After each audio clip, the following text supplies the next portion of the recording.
नमस्कार CSK news में आप सभी दोस्तों का एक बार फिर से बहुत बहुत स्वागत है। दोस्तों दिन भर की जो फटाफट बड़ी खबर निकल के आ रही है कि करके जानेंगे। दरअसल देश भर में संक्रमितों के आंकड़े के लाइव स्टेटस के बारे में आपको बताएंगे।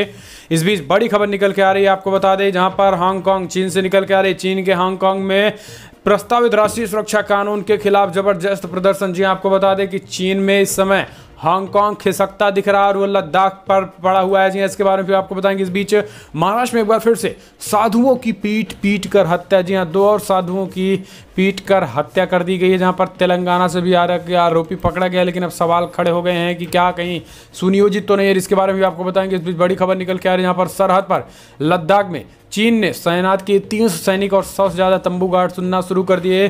तो भारत ने भी दिया मुंह तोड़ जवाब, एक्स्ट्रा फोर्स भेज दिया। जी हाँ, इसके बारे में भी आपको बताएंगे। इस बीच कांग्रेस पार्टी को मध्य प्रदेश में बड़ा झटका, 200 से ज्यादा कांग्रेस पार्टी के नेताओं ने दिया इस्तीफा, थामा बीजेपी का दामन। इसके बारे में भी आपको बताएंगे। इस बीच ममता बनर्जी के खिलाफ पश्चिम बंगाल के लोगों ने जबरदस्त खोला मोर्चा। जी हाँ, जगह जगह धरना प्रदर्शन शुरू, ना तो लाइट ना तो पानी, खाने पीने की से लोग मरना शुरू कर दिए हैं। इस बीच सेना ने संभाला है मोर्चा। जी हाँ, एक सब कुछ खबरें जानेंगे। इस बीच बड़ी खबर निकल के आ रही है, जहां पर यूपी में अब लौटना चाहते हैं न केवल मजदूर बल्कि व्यापारी वर्ग के। जी हाँ, बड़े बड़े इंडस्ट्री चालक अब यूपी में लगाना चाहते हैं अपना कारोबार। योगी सरकार से चल रही है बात, इसके बारे में भी आपको बताएंगे, एक एक करके विस्तार से जानेंगे। लेकिन उससे पहले एक छोटा सा निवेदन। दरअसल जामिया के छात्रों ने भी यूएपीए के तहत छात्रों की हो रही गिरफ्तारी पर किस तरीके से विरोध शुरू किया, उसके बारे में आपको बताएंगे एक एक करके जानेंगे। लेकिन उससे पहले छोटा सा निवेदन, अगर आपने चैनल को अभी तक सब्सक्राइब नहीं किया तो प्लीज सब्सक्राइब के लाल बटन दबाकर चैनल को सब्सक्राइब करें। दरअसल पहली बड़ी खबर निकल के आ रही है, आपको बता दें कि देश भर में संक्रमितों का आंकड़ा 1,32,000 हुआ है। लेकिन उससे पहले छोटा सा निवेदन, अगर आप भी मानते हैं कि पीएम नरेंद्र मोदी के नेतृत्व में ये देश कोरोना को भी हराएगा और इस देश के दुश्मनों से भी लड़ेगा, बॉर्डर्स को भी सुरक्षित करेंगे, तो इस वीडियो को दिल से लाइक करके अपना समर्थन दें। दरअसल दुनिया भर में देश भर में 1,32,000 को पार कर गया आंकड़ा, जबकि अब तक आज 1249 मामले सामने आए। अगर बात करें तो आज दिल्ली में 508 मामले सामने आए, जबकि राजस्थान में 52 मामले सामने आए हैं। आंध्र प्रदेश में 66 मामले आए, तो बिहार में भी 83 मामले सामने आ चुके हैं। ओडिशा में 67 मामले आ चुके हैं, तो असम में भी 4 मामले, 36, चंडीगढ़ में 13 मामले आए, गोवा में 11 मामले अब तक आए। आज लद्दाख में भी 3 आए, मणिपुर में भी आज 3 मामले सामने आ चुके हैं। फिलहाल चलते हैं अगली बड़ी खबर। आपको बता दें कि लद्दाख में टांग अड़ा रहा है चीन, जबकि हांगकांग खिसकता नजर आ रहा है चीन के हाथों से। जी हां, जबरदस्त प्रदर्शन हांगकांग में देखने को मिल रहा है। दरअसल चीन द्वारा प्रस्तावित विवादित राष्ट्रीय सुरक्षा कानून को लेकर हांगकांग में विरोध प्रदर्शन लगातार बढ़ रहे हैं। वहीं चीन भी इन प्रदर्शनों को दबाने की पूरी कोशिश कर रहा है। रविवार को भी चीन के इस विवादित कानून के खिलाफ हांगकांग में सड़कों पर उतरे सैकड़ों लोग स्थानीय पुलिस से आंसू गैस के गोले दागे। हांगकांग में लोकतंत्र समर्थकों द्वारा चीन और उनके इस विवादित व सख्त कानून के खिलाफ कड़ा विरोध हो रहा है। चीन के इस कानून की वजह से ही यहाँ की स्वायत्तता और नागरिक स्वतंत्रता खतरे में पड़ने की आशंका है। इसी को लेकर रविवार दोपहर को काले कपड़े पहने हुए सरकारी प्रदर्शनकारी मशहूर शॉपिंग इंडस्ट्रीज के पूरी तरीके से बड़े पैमाने पर लोग सड़कों पर उतरे और चीन की सरकार पर जमकर विरोध प्रदर्शन किया है। फिलहाल चलते हैं अगली बड़ी खबर। आपको बता दें कि महाराष्ट्र में फिर से एक साधु समेत 2 की बेरहमी से हत्या, तेलंगाना में पकड़ा गया आरोपी। जी हाँ, दरअसल महाराष्ट्र के साधुओं का लगातार निशाना बनाया जा रहा है। पालघर में 2 साधुओं की हत्या का मामला भी पूरी तरीके से शांत भी नहीं हुआ कि अब नांदेड़ में एक साधु की हत्या से इलाके में खौफ का माहौल है। अब महाराष्ट्र के नांदेड़ में उमरी तालुका के नागपंठाला के बाल ब्रह्मचारी साधु शिवाचार्य की हत्या का मामला सामने आया है। शिवाचार्य के पास ही भगवान शिंदे नाम के शख्स की लाश मिली थी। दोनों की तलाश बाथरूम के पास मिली है। हत्या गला रेत कर की गई थी। पुलिस ने हत्या के मामले में साईनाथ सिंगाड़े नाम के शख्स को तेलंगाना पर पकड़ा था। पुलिस का कहना है कि आरोपी साधु के शव को उसी की गाड़ी की डिग्गी में डालकर भागने की कोशिश कर रहे थे, लेकिन कार मठ के गेट के फंस गई थी, इसलिए वो दूसरी ओर एक बाइक चुरा कर भाग गया। लैपटॉप और 65,000 की गाड़ी में ही छोड़ के भाग गया। फिलहाल पुलिस ने मामले की जांच में जुटी है। इसके बाद उसको माना जा रहा है कि अब उसको तेलंगाना की तरफ से गिरफ्तार किया गया। हालांकि आपको बता दें कि बीजेपी प्रवक्ता राम कदम ने कहा कि प्रदेश सरकार पूरी तरीके से नाकाम हुई और आज साधुओं की हत्या एक के बाद एक की जा रही, तो उद्धव सरकार पर हमला बोला है। फिलहाल चलते हैं अगली बड़ी खबर। आपको बता दें कि मध्य प्रदेश में 200 कांग्रेस कार्यकर्ताओं ने दिया इस्तीफा, शामिल हुए बीजेपी में। कमलनाथ देखते रह गए। जी हाँ, मध्य प्रदेश की सांची विधानसभा सीट के 200 से भी ज्यादा कांग्रेस कार्यकर्ताओं ने शनिवार को भारतीय जनता पार्टी की सदस्यता ग्रहण की है।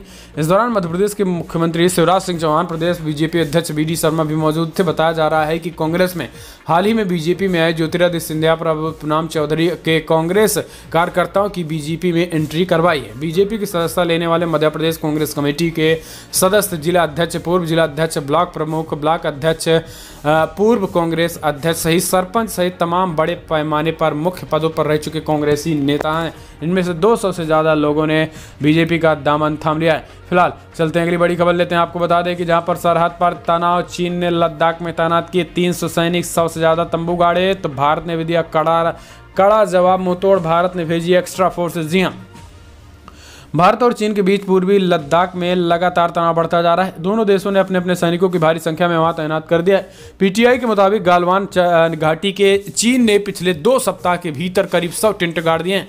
वहीं मशीनरी भी तैनात की जा रही है, तो शायद बंकर्स बनाने का इस्तेमाल हो रहा है। भारत भी आप पेंगोंग झील और गालवान नदी में सैनिकों की तैनाती लगातार बढ़ा रहा है। कई इलाकों में भारत की पोजीशन चीन से बेहतर है। चीन ने भारी संख्या में बॉर्डर डिफेंस रेजिमेंट BDR के जवानों को तैनात किया है। भारत ने भी मिरर डिप्लॉयमेंट की रणनीति बनाई है। इसका मतलब ये कि चीन अपनी मैन पावर और रिसोर्सेज लगाएगा, भारत भी उसी टोन में जवाब देने जा रहा। तो ये अपने आप में एक बड़ी खबर। फिलहाल चलते हैं अगली बड़ी खबर। अम्फान के बाद बिजली पानी को तरस रहे लोगों का पश्चिम बंगाल में फूट रहा है गुस्सा। ममता बनर्जी बोली, मैं माफ़ी मांगती हूँ, आप काट सकते हैं मेरा गला। जी हाँ, दरअसल आपको बता दें कि अम्फान तूफान की वजह से पश्चिम बंगाल में ज़बरदस्त तबाही आई है।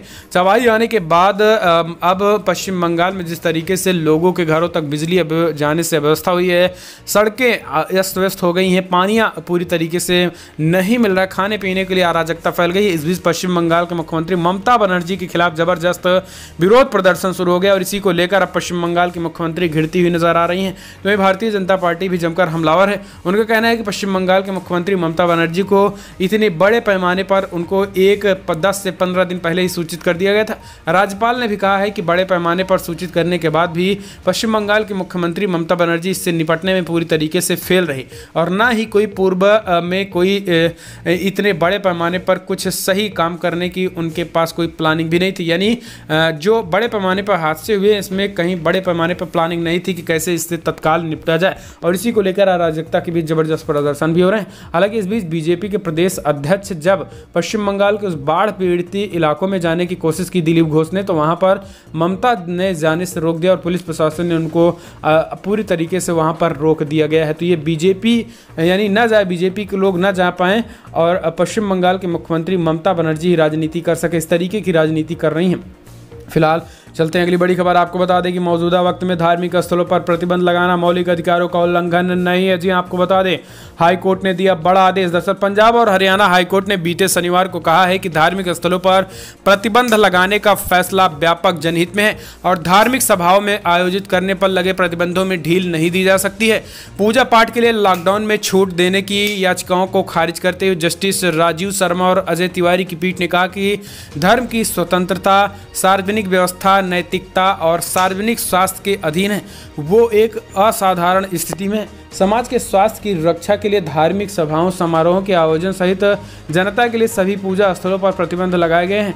तो इस तरीके से उन्होंने कहा है कि अभी किसी भी तरीके से जो प्रतिबंध लगे हैं उसे हम गैर कानूनी या मौलिक अधिकारों को दबाने वाला नहीं कह सकते हैं। तो ये स्पष्ट बातें हाई कोर्ट द्वारा कही गई है। फिलहाल चलते हैं अगली बड़ी खबर। आपको बता दें कि उत्तर प्रदेश लौटना चाहते हैं कई इंडस्ट्रीज, कई प्रवासी मजदूर तो आ ही रहे हैं। जी आपको बता दें कि यूपी में बड़े पैमाने पर लोग वापस चले आ रहे हैं। ऐसे में दूसरे राज्यों में इंडस्ट्रीज अब खतरे में हो गई हैं और खास करके यूपी के रहने वाले लोग जो दूसरे राज्यों में रह रहे हैं और दूसरे राज्यों में इंडस्ट्रीज लगाकर काम कर रहे हैं, यानी वो दूसरे राज्यों में रहते हैं, दूसरे राज्य अपने यूपी से ही मजदूर जाते हैं उनके राज्य में। अब ऐसे लोग सारे के सारे यूपी की तरफ दिशा कर चुके हैं। दरअसल यूपी के मूल निवासी जो उत्तर प्रदेश यूपी के राज्यों में औद्योगिक इकाइयां स्थापित कर रहे हैं, उनमें से कई राज्य वापसी की तैयारी कर रहे हैं। ऐसी इच्छा जताते हुए भदोही के मूल निवासी कारोबारी प्रकाश आर तिवारी ने राज्य राज्य के प्रशासनिक अफसरों को पत्र लिखकर सहयोग मांगा है। इसके साथ ही बड़े पैमाने पर योगी सरकार से बातचीत कर चल रही है। खास करके मध्य प्रदेश, भोपाल, महाराष्ट्र के साथ साथ दिल्ली में बड़े पैमाने पर लोग यूपी के ही कारोबारी बड़े पैमाने पर कारोबार कर रहे हैं, जो कि अपने अपने मूल जिलों से जाकर दूसरे राज्यों में काम कर रहे हैं। अब यूपी की योगी सरकार जो बिजली की अच्छी व्यवस्था, अच्छे पानी की व्यवस्था, 24 घंटे बिजली की पानी और 1 डिस्ट्रिक्ट 1 प्रोडक्ट का जो प्रोत्साहन राशि दे रही है, इन सबको देखते हुए अब दूसरे राज्यों में रह रहे कारोबारी अब यूपी की तरफ रुख कर दिए हैं, क्योंकि बड़े पैमाने पर यूपी के मजदूर भी अब वापस ही आ रहे हैं। ऐसे में दूसरे राज्यों में कारोबार को संकट हो गया है।